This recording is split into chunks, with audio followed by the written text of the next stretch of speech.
परीक्षित महान कुरुवंश के एकमेव वंशज, कुरुवंश की महान धरोहर के प्रतिरूप, वे एक अत्यंत चरित्रवान एवं सदाचारी शासक थे।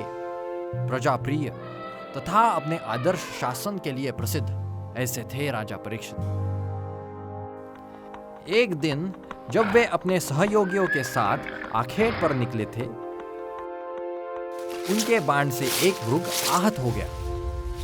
राजा ने लंबे समय तक और बड़ी दूरी तक उसका पीछा किया, परंतु वो मृग हाथ ना लगा। इसी बीच वे अपने सभी सहयोगियों के साथ विलग हो गए।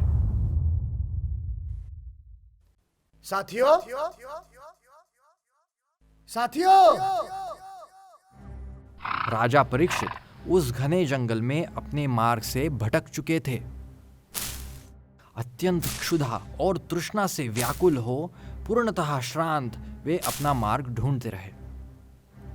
तभी उन्हें कुछ अंतर पर एक आश्रम दिखाई दिया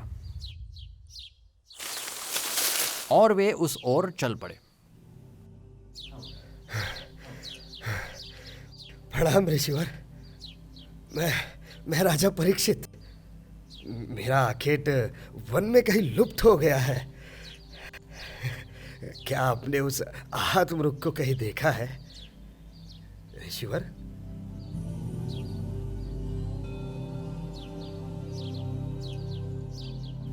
ऋषिवर, हाँ, ये ना अपने नेत्र खोल रहे हैं ना कुछ बोल रहे हैं। ऋषिवर, क्या आप मुझे सुन सकते हैं ऋषिवर? मैं अपने मार्ग से भटक गया हूं तथा अत्यंत श्रांत भी हूं। क्या मुझे पीने के लिए कुछ पानी मिल सकता है?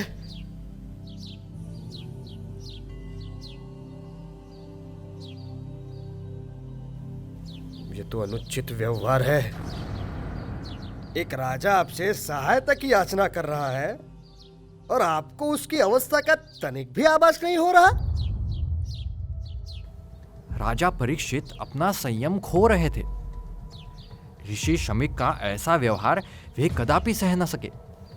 क्रोध के आवेश में उन्होंने निकट ही पड़े एक मृत सर्प को अपने धनुष के नोक पर उठाया तथा ऋषि के कंधे पर डालकर वे वहां से चले गए। वास्तव में शमीक ऋषि ध्यानमग्न थे, जिसके कारण वे राजा परीक्षित की बातों पर कोई प्रतिक्रिया नहीं दिखा सके। कुछ समय पश्चात उनके शिष्य भी वहां आ पहुंचे। गुरुदेव, यह कैसी अमंगल घटना घटी है? एक राजा ने आपका इतना घोर अपमान किया और आप मौन रहे। शांत हो जाओ गौरमुख। राजा अपने असहनीय क्षुधा और श्राद्ध के प्रभाव में उत्तेजित हो गए। मैं अपनी ध्यानावस्था में उनकी कोई सहायता नहीं कर सका, अतः उनकी प्रतिक्रिया स्वाभाविक थी। उन्होंने अभिप्राय से यह भूल नहीं की थी पुत्र। किंतु क्या हुआ गौरमुख? किंतु गुरुवर, जब आपके पुत्र को यह ज्ञात हुआ तो उन्होंने मैंने उसके कृत्य का उसे उचित दंड दिया है पिताश्री। उस अहंकारी राजा को मैंने श्राप दिया है कि जिस प्रकार उसने एक मृत सर्प का उपयोग कर आपका अपमान किया, उसी प्रकार आज से 7वें दिन एक समरूप सर्प के दंश से उसकी भी मृत्यु हो जाएगी। शृंगी, यह कैसी मूर्खता की है तुमने? क्या तुम्हें ज्ञात भी है कि क्रोधावश कैसा अनर्थ कर दिया है तुमने? राजा परीक्षित एक भगवत भक्त आदर्श राजा है। उनकी प्रजा तो उन्हें पिता तुल्य मानती है और तुमने एक पिता को मृत्यु का श्राप दे दिया। निसंदेह राजा परीक्षित तुम्हारे श्राप के कदापि पात्र नहीं थे। परंतु पिताश्री, क्षत्रियों को यह भली भांति ज्ञात होना चाहिए कि बल और राजसी गौरव उन्हें दुर्व्यवहार का अधिकार नहीं देते। और एक ब्राह्मण को क्षमा भाव ज्ञात होना चाहिए पुत्र। मैं शिक्षण तुम्हें घने वन की ओर प्रस्थान करने का आदेश देता हूँ। वहां जाकर अपनी तपस्या प्रारंभ करो तथा अपने संयम पर प्रभुत्व प्राप्त करो। गौरमुख आश्रम का सबसे वेगवान अश्व लो और त्वरित राजमहल की ओर जाओ। राजा को अपने निकट आते दुर्भाग्य की सूचना दो। उन्हें सचेत करो कि वह इस संकट से बचने का हर प्रयास करे। हे प्रभु, गौरमुख, आपका आभार। मैं अपने दुराचार के लिए अत्यंत लज्जित हूं। कृपा कर ऋषिवर शमिक तक मेरी क्षमा याचना पहुंचाए। मुझसे जो पाप हुआ है उसके लिए ऋषि कुमार का यह दंड कदाचित उचित है।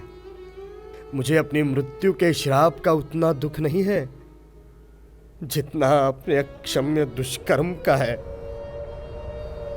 ऋषि कुमार श्रृंगी के श्राप की सूचना प्राप्त होते ही सभी मंत्रियों ने एक ही रात्रि में राजा परीक्षित के लिए एक अत्यंत ऊंचे दुर्ग का निर्माण किया, जिसे विभिन्न औषधियों से, सर्वोत्तम चिकित्सकों और तांत्रिकों से सुसज्जित कर दिया।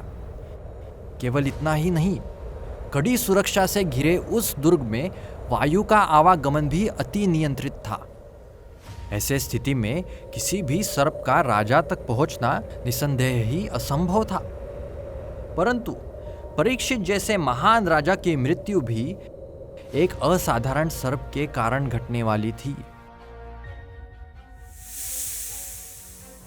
आस्तिक पर्व की कथा के अब बस कुछ ही भाग बचे हैं।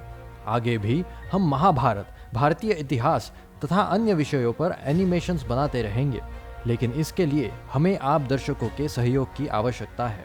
डिस्क्रिप्शन में दी गई लिंक पर विजिट कर आप हमें सपोर्ट करने के जरिए जान सकते हैं। मिलते हैं आपसे अगले एपिसोड में। धन्यवाद।